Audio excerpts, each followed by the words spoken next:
Hello dear students. आज हम आपको डिवाइडेड डिफरेंस फॉर्मूले पर आधारित कुछ थ्योरम्स कराएंगे। तो फर्स्ट थ्योरम है, यदि f(x1), f(x2) तथा f(x3) अधिकतम अथवा न्यूनतम मान वाले बिंदु x बार के निकट f(x) के मान हो तो विभाजित अंतर सूत्र की सहायता से सिद्ध कीजिए कि x bar equals to x1 plus x2 upon 2 minus first divided difference with argument x1 x2 upon 2 और second divided difference with argument x1 x2 x3। तो हमें क्या दे रखे हैं, f(x1), f(x2) और f(x3). ये जो है अधिकतम अथवा न्यूनतम मान वाले बिंदु x बार, ये एक्सट्रीम पॉइंट है जिस पर f(x) का अधिकतम और न्यूनतम मान प्राप्त होता है। इस एक्सट्रीम पॉइंट के निकट f(x) के 3 मान दे रखे हैं, f(x1), f(x2) और f(x3).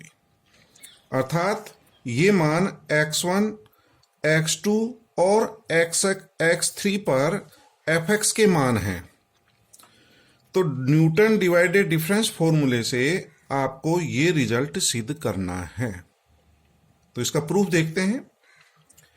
हमें x के 3 मान दिए गए हैं, x1, x2, x3।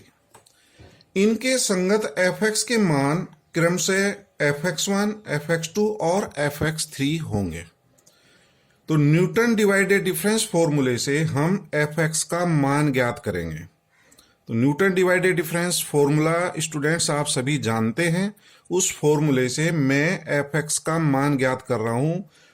तो using Newton divided difference formula f(x) equals to f(x1), तो ये जो फर्स्ट मान आता है ये आता है f(x1) plus x minus x1 first divided difference with respect to argument x1 and x2 plus x minus x1 x minus x2 second divided difference with argument x1 x2 x3।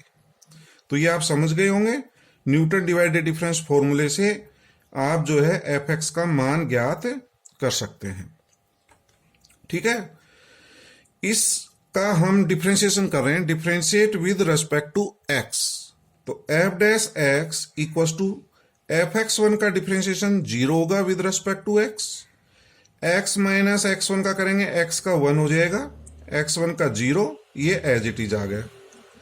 Plus इसको अपन multiply करेंगे, x into x square आएगा, x square का 2x हो जाएगा, minus x के साथ क्या क्या आएंगे, माइनस x कॉमन आ जाएगा, x1 प्लस x2 आएगा। तो x का डिफरेंशिएशन 1 हो जाएगा, x1 प्लस x2, और जो प्लस x1 x2 आएगा मल्टीप्लाई करने पर उसका डिफरेंशिएशन 0, और ये सेकेंड डिवाइडेड डिफरेंस। इसको हम इक्वेशन नंबर 1 मान लेते हैं। तो देखिए स्टूडेंट, x बार जो है हमारा मैक्सिमम और मिनिमम मान देने वाला बिंदु है। आप मैक्सिमा और मिनिमा पहले पढ़ चुके हैं। तो इस पॉइंट पर यदि मैक्सिमा और मिनिमा निकालें f(x) का, तो आप जानते हैं फॉर मैक्सिमम और minimum value of f(x) at x equals to x bar, तो f(x) के अधिकतम और न्यूनतम मान के लिए किस बिंदु पर, x इक्वल्स टू x बार पर f(x) बार इक्वल्स टू 0 होना चाहिए।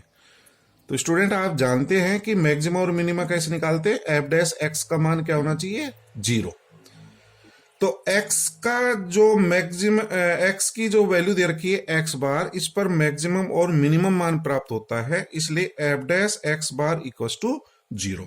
तो समीकरण 1 में x के स्थान पर हम x बार रखेंगे, x के स्थान पर क्या रखेंगे, x बार। तो f(x) बार इक्वल्स टू क्या होगा, ये first divided difference as it is आएगा, प्लस x के स्थान पर हम x बार कर देंगे 2x बार माइनस x1 प्लस x2, और ये second divided difference equals to 0, क्योंकि इसका मान क्या है, 0। तो दिस इक्वल्स टू 0, तो ये 0 कर देंगे। इसको अपन हल करेंगे और इसको हल करके हम x बार का मान निकाल सकते हैं। तो इसको सिंप्लीफाई कर लें, तो x बार इक्वस टू ये प्राप्त होगा x1 plus x2 upon 2 minus first divided difference f x1 x2 upon 2 और ये सेकंड डिवाइडेड डिफरेंस। आर्गुमेंट क्या है? x1 x2 x3। तो इसको अपन सोल्व कर लेंगे, ठीक है। तो सोल्व करने पर हमें ये रिजल्ट प्राप्त होगा और यही अपन को सिद्ध करना था। तो ये थ्योरम है, फर्स्ट समझ गए होंगे स्टूडेंट्स। तो यहां पर x के 3 मान दे रखे हैं, x1 x2 x3, इनके संगत fx के मान पता है और x बार जो पॉइंट है ये एक्सट्रीम पॉइंट है जिस पर fx का मान अधिकतम और न्यूनतम प्राप्त होता है। तो बहुत इजी थ्योरम है। इसी का यूज करके हम एक थ्योरम और कर रहे हैं जो बिल्कुल एज इट इज ही है। तो इसका जो है आप समझ गए होंगे। इसके बाद नेक्स्ट थ्योरम देखिए, इसी का यूज करके अपन ज्ञात करेंगे यदि fx1 fx2 तथा fx3 अधिकतम अथवा न्यूनतम मान वाले बिंदु x बार के निकट fx के मान हो तो विभाजित अंतर सूत्र की सहायता से सिद्ध कीजिए कि x bar equals to x1 plus 2x2 plus x3 upon 4 minus this is first divided difference with argument x1 and x2 plus ये भी फर्स्ट डिवाइडेड डिफरेंस है लेकिन यहां आर्गुमेंट क्या है? x2 और x3 अपॉन 4 और ये हमारा कौन सा डिवाइडेड डिफरेंस, कौन सा विभाजित अंतर है? सेकंड। आर्गुमेंट है x1 x2 x3। तो देखिए स्टूडेंट, यहां पर जो है पहले अपन ने जो सिद्ध किया था x बार इक्वस टू ये प्राप्त हुआ था। यहां फर्स्ट डिवाइडेड डिफरेंस है किसके? x1 और x2 के रेस्पेक्ट में। यहां पर एक आपका फर्स्ट डिवाइडेड डिफरेंस और आ रहा है f x2 x3। आर्गुमेंट यहां था x1 और x2, इसमें x2 और x3 आ रहा है। तो हमने जो पहले जो थ्योरम कराई थी, अभी जो थ्योरम कराई थी, बिल्कुल आपको ये वाला पार्ट यहां तक करके सिद्ध करके दिखाना है।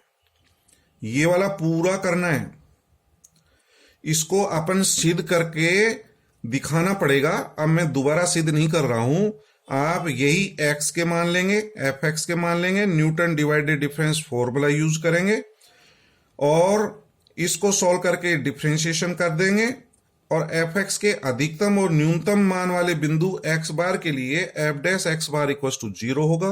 तो यहां x के स्थान पर x बार रखिए और f dash x bar equal to 0 रख करके अपन ये सिद्ध कर देंगे। तो इस थ्योरम से मैं अब डायरेक्ट लिख रहा हूं ये मान। तो प्रूफ देखें, बाई प्रीवियस थ्योरम, इससे पहले वाली जो थ्योरम करी थी उससे अपन अब डायरेक्ट मान लिख रहे हैं, लेकिन एग्जाम में यदि ये थ्योरम आ जाती है तो आपको ये रिजल्ट सिद्ध करके दिखाना पड़ेगा। ठीक है स्टूडेंट्स, इसको सिद्ध करेंगे नहीं तो मार्क्स कट जाएंगे। तो हम ये सिद्ध कर सकते हैं कि x bar equals to x1 plus x2 upon 2 minus first divided difference with respect to argument x1 x2 upon 2 second divided difference with argument x1 x2 x3। ये इक्वेशन नंबर फर्स्ट मान लिया। तो देखिए स्टूडेंट, अपन को ये और लेके आना है first divided difference with respect to argument x2 x3। तो ये वाला तो आ गया हमारा f x1 x2। ये और लाने के लिए हम इसमें कुछ चेंज करेंगे। तो मैं क्या चेंज कर रहा हूं? x1 के स्थान पर x2 लिख रहा हूं, x2 के स्थान पर x3 लिख रहा हूं, x3 के स्थान पर x1 लिख रहा हूं। एक तरह से ये चक्रीय क्रम में हो गया, साइक्लिक ऑर्डर में हो गया। x1 के स्थान पर x2, x2 के स्थान पर x3 और x3 के स्थान पर x1। ठीक है, 3 मान है। क्या क्या मान है? 3 मान हमें पता है, x1 x2 x3। तो x1 के स्थान पर x2 लिख रहे हैं, x2 के स्थान पर x3 लिख रहे हैं और x3 के स्थान पर x1 लिख रहे हैं। तो ये जो है किसमें चेंज हो जाएगा? x बार इक्वल्स टू, तो x1 के स्थान पर x2 रख दिया प्लस x2 के स्थान पर x3 upon 2 minus first divided difference. तो x1 के स्थान पर x2 और x2 के स्थान पर x3 अपॉन 2 और सेकंड डिवाइडेड डिफरेंस क्या होगा, x1 के स्थान पर x2 और x2 के स्थान पर x3 और x3 के स्थान पर x1। परंतु हम जानते हैं कि ये जो फर्स्ट डिवाइडेड जो डिफरेंस होता है, चाहे वो फर्स्ट हो, सेकंड हो, थर्ड हो, जो भी हो, ये इन आर्गुमेंट के रेस्पेक्ट में सिमेट्रिक होता है। क्या होता है, सिमेट्रिक होता है। तो सिमेट्रिक का मतलब क्या होता है, ये वैल्यूज हमारी क्या होती है, सेम होती हैं। तो क्या वैल्यूज हैं, अपन इसको देखें तो आप बता सकते हैं।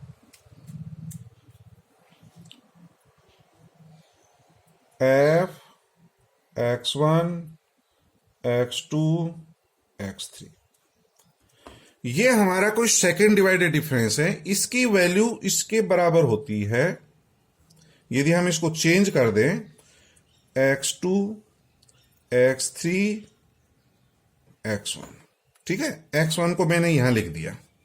This is also equal to f, x2 को लास्ट में ले जाएं तो x3, x1 और x2, और फिर x3 को फिर लास्ट में ले जाएंगे तो वापिस यही आ जाएगा। तो इन तीनों के मान जो है सेम होता है। आप इसको यूं समझिए कि ये कोई x1 है, ये कोई x2 है, ये x3 है, ठीक है।